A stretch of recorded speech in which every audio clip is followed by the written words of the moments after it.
Hello and welcome to Wildwood Teaching.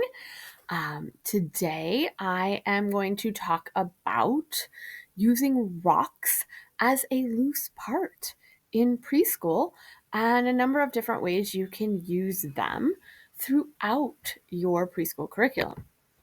Now, before I begin, as I always do when I talk about loose parts, a few disclaimers. So, one is that we know that learning is interdisciplinary in preschool.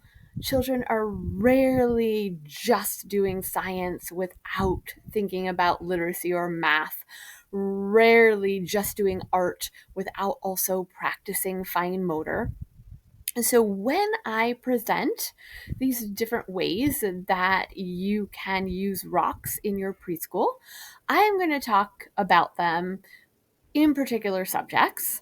But you may think that they fit in a different subject, or obviously, like I said, it's interdisciplinary. So that's more for our teacher brains just to get a hold of it and to be thinking and planning. But it's not necessarily how children are going to use it. In fact, you should think of any provocation that you set up as a suggestion.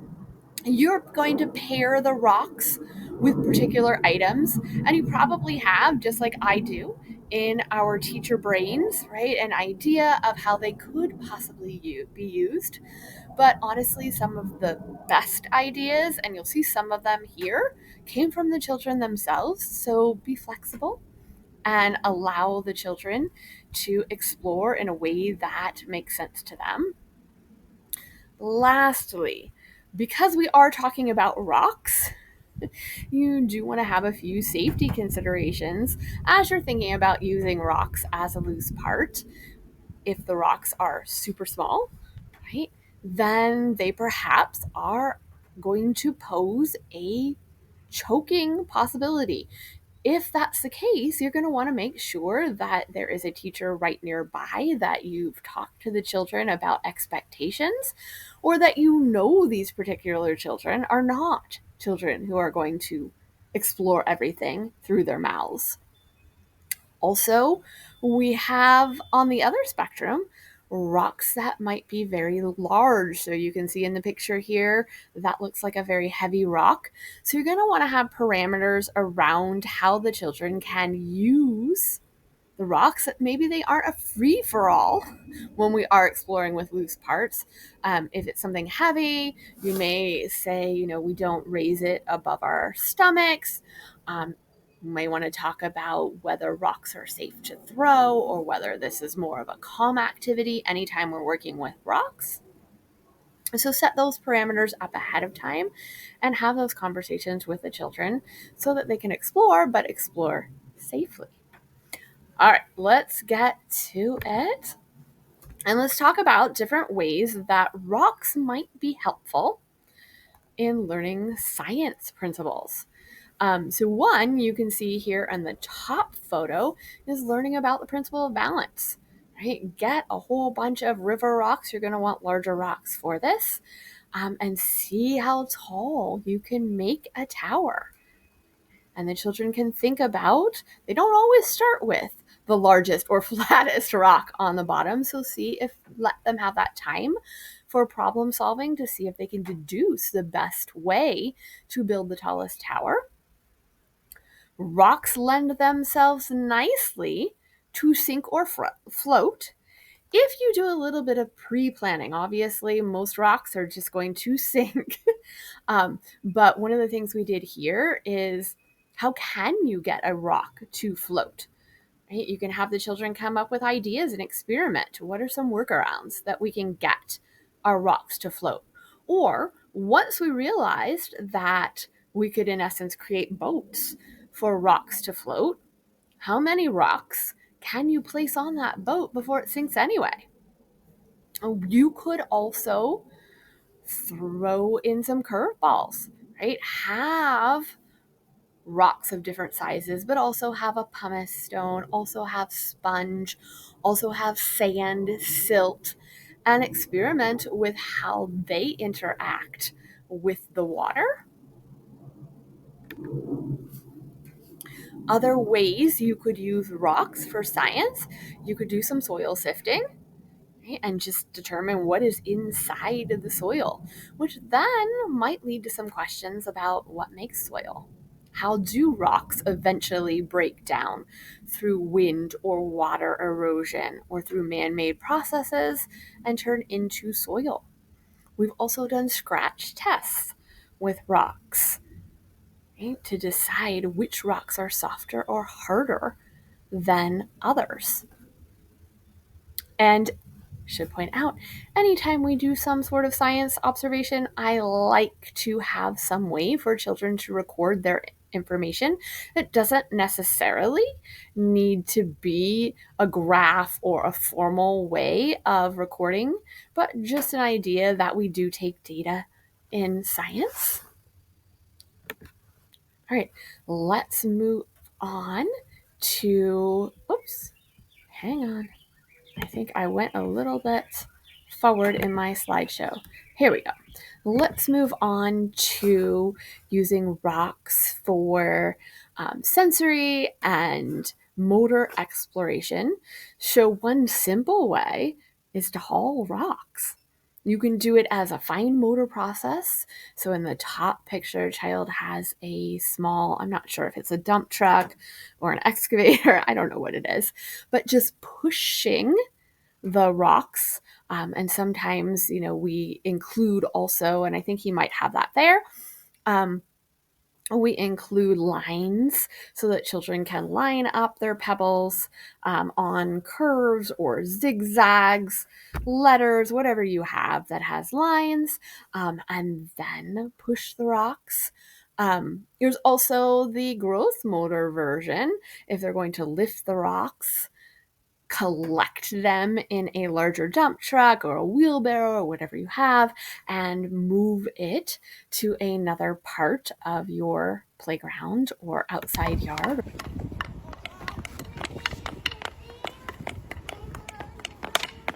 Mine's getting slower.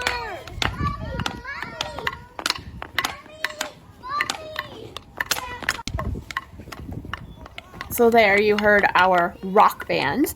And that's one of the things that the children spontaneously did at one point. And so, you could always encourage it by putting sticks and rocks out or other sound making materials and let them experiment. The other thing that these children were doing here was trying to work together as a group to create a rhythm and come up with something that sounded like music when they worked together. All right, let's take a look at rock math. Math is super easy with rocks, basically with any loose part, because that's what we have in early childhood anyway, right? We have unifix cubes, we have counting blocks, we have those little disc counters, right? We have already small loose parts, and all we're doing now is making natural small loose parts that we can use in any way. We can use them for sorting activities, as in pequeño y grande, for small and large. We can use them to make patterns. We can use them as counters. We can use them in the bottom picture. The children are exploring volume of different containers and trying to estimate how many scoops. Obviously, they're not counting each pebble individually, but counting the scoops and how many scoops of pebbles it takes. I could also see using a balance, right, and exploring some measurement as well with the rocks. All right, rock literacy. So, using the rocks to form letters. The child on top has made an A, which is the first letter of her name, using rocks. On the bottom left side, we do something we call obstacle drawing, and that's really to practice fine motor skills of not just holding a pencil or a pen, but controlling it. Where do you want it to go? And so, one of the things that we like to do is we like to just kind of place our rocks throughout our paper and then kind of drive our pen around our paper, around the rocks. You can move the pen wherever you want, you can change colors, but the idea is that you do not want to run into your rocks. So you're somewhat controlling, right, and practicing a fine motor skill that will then lead to writing and forming letters because you are controlling where the pen goes. All right, finally, let's take a look at using rocks for art. So, one thing is that your rock can be a surface, it can take the place of paper for any art media that you choose to use. You can use chalk, you can use paint. We've also used just water and paint brushes, right? Watching the rocks get darker and then observing, right? What do you see once you add water to the rock? Does it look shinier? Can you see different pieces of the rock? Um, you could use crayons. You could use pastels. Really, any art media works, and your rock is the surface. You could also, again, combine it with fine motor and wrap your rock in, again, pretty much anything. On the top left, they were wrapping their rocks in foil. I think they were trying to make moon rocks or something. I don't remember what they were doing, but we had foil and they were wrapping their rocks. You could use yarn, you could use string. We have used rubber bands or those little yarn loops. Also work. Just like we use marbles to roll in a tray, you can use rocks, dip them in paint, put them in the tray, roll them, which again, there's that interdisciplinary. Some rocks are going to roll, some are not. What are the properties of the rocks that roll and the properties of the rocks that do not roll? Right? All right, so I hope this gives you some ideas. I hope you are able to introduce rocks as a loose part in your preschool. Um, I would love to see whether you take one of these ideas and bring it into your classroom, make it your own, or whether you have some ideas that either you or your children have come up with that you'd like to share. I always love to see your pictures. I love to see your ideas. You can reply to one of my newsletters. You can comment under this video. You can get in touch through Facebook or through Instagram. All are great ways for us to connect with each other and share ideas. And then I will see you here next week for another episode of Wildwood Teaching. I will see you there.